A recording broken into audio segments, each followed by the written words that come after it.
Почитувани граѓани на Република Македонија, битката до 10.000 потписи започнува.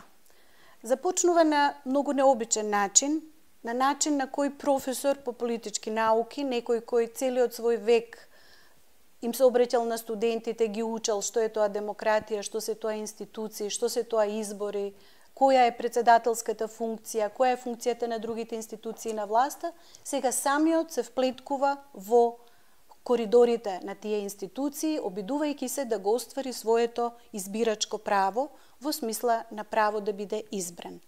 Тргнав сама по тој пат, се соочив со многу нејасноти, почнувајќи од нејасните процедури во врска со постапката за собирање на потписи, па дури се соочив и со некои апсурдни ситуации.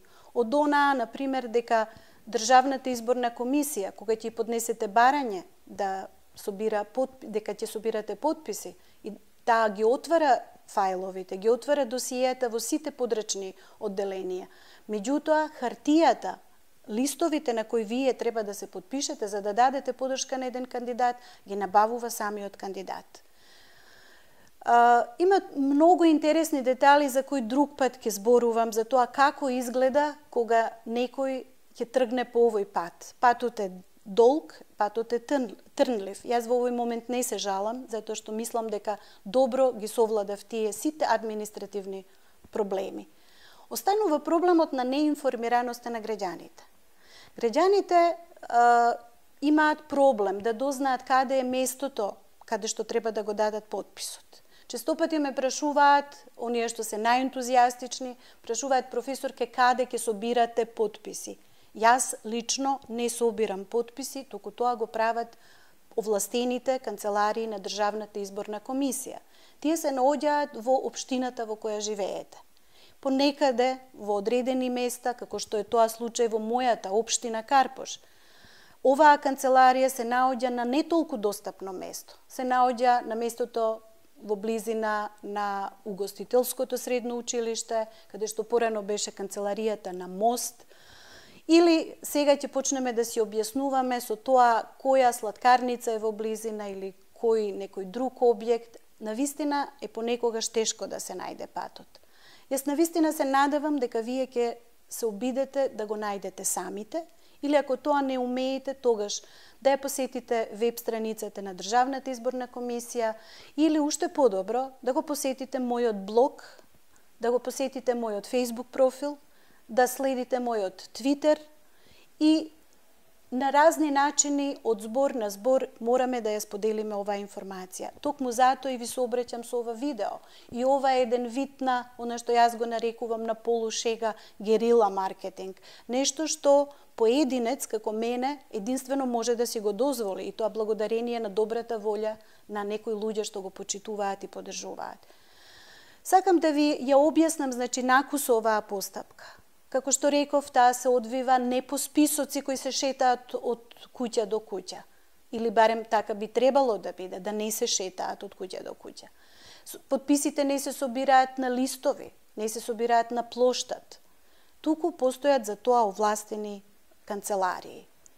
Во тие канцеларии доставени се списоците, подготвени од мене, и наспроти сите проблеми кои ги имав на овој пат, па и хендикеп, ако сакате, кога поединец се зафаќа за ваква работа, успеав да доставам списоци во сите подрачни одделенија на Државната изборна комисија и на оние дополнителни канцеларии кои во последните денови беа отворени.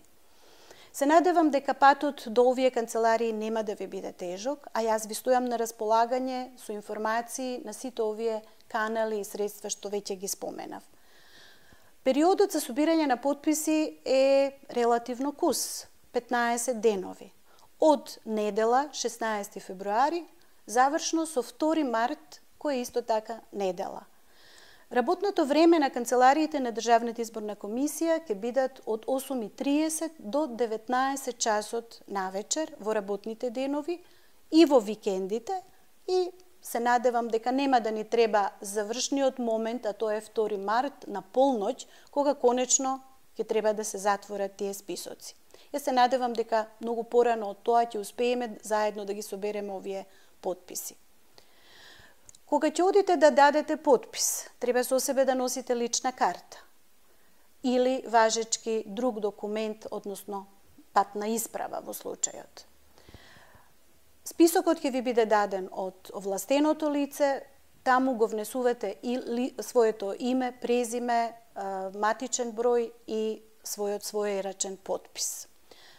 Списоците се нумерирани, се поврзани во папка и не постои никаква можност за некаква манипулација. Јас верувам и во совесноста на службениците на Државната изборна комисија. Не очекувам никакви проблеми на овој пат. Можно е да се создаде одреден проблем во делот на создавање на гужва, особено во оние неработни денови, во кои можеби ќе се одлучите да појдете.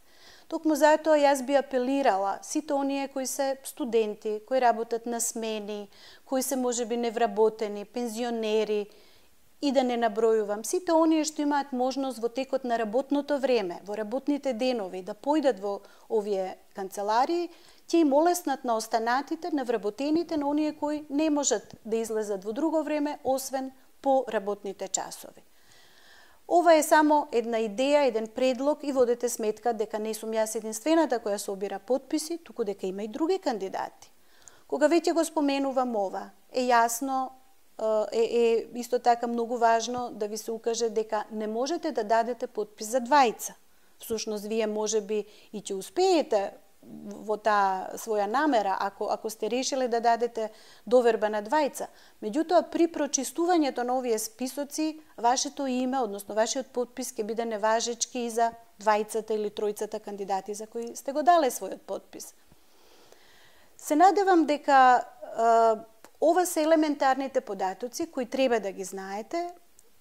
Мојот апел до вас е уште еднаш во таа смисла, дека вашиот подпис не е попусто, не е за џабе, не е губење време. Јас ве уверувам дека во овој момент јас веќе располагам со информации, со јавувања, со групи кои самите се самоорганизираат затоа што ова го чувствуваат како своја битка. Не е тоа битка за Билјана Ванковска. Ова е битка против естаблишментот, против моќта, против оние кои мислат дека политиката им припаѓа ним. Јас мислам, а се надевам и вие, дека политиката е пресериозна работа за да ми оставиме на професионалните политичари. После 2 март следува периодот на сумирање на резултатите и често пати ме прашуваат што очекувам. Реално, знам дека е тешко. Знам дека сум се впуштила во нешто што може да заврши и со неуспех. Меѓутоа, тој неуспех нема да си го земам на срце. Ќе ме боли, ќе ми биде тешко, не дека нема да ми биде тешко, меѓутоа не од позиција на тоа дека јас не сум ја остварила својата амбиција, како што тоа деновиве го користат како израз политичарите. Не се работи за мојата амбиција, се работи за нашата заедничка желба да им покажеме на политичарите дека нешто можеме сами за себе да сториме. Ако во Република Македонија не видам 10.000 слободоумни граѓани, ако во Македонија не успееме да собереме 10.000 граѓани кои се неопределени, а тоа го покажуваат постојано анкетите, тогаш се поставува прашањето, а зошто не ја материализираат таа своја позиција, тоа свое незадоволство, тој свој отпор кон партиските врхушки. Ова е моментот.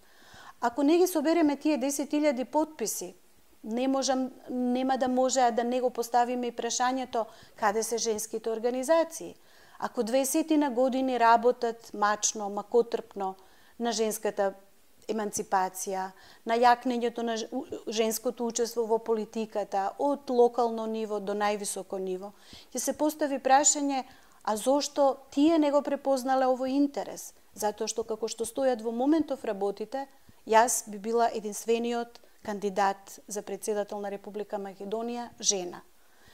Не сакам да играм на женската карта. Мојот живот бил таков да постојано сум се борела сама во животот, сама и без оглед на мојата родова припадност. Меѓутоа, во овој момент го чувствувам дури и товарот на тоа, на таа одговорност да докажам дека жените можат, жените знаат, жените се подеднакво умешни и успешни како и мажите и дека во овој случај барем ќе имаме жена во трката за председател на Република Македонија. Ви благодарам однапред и се надевам дека вашиот ангажман ќе го покажете најпрво со давање подпис, а потоа секако се надеваме и глас во изборната трка.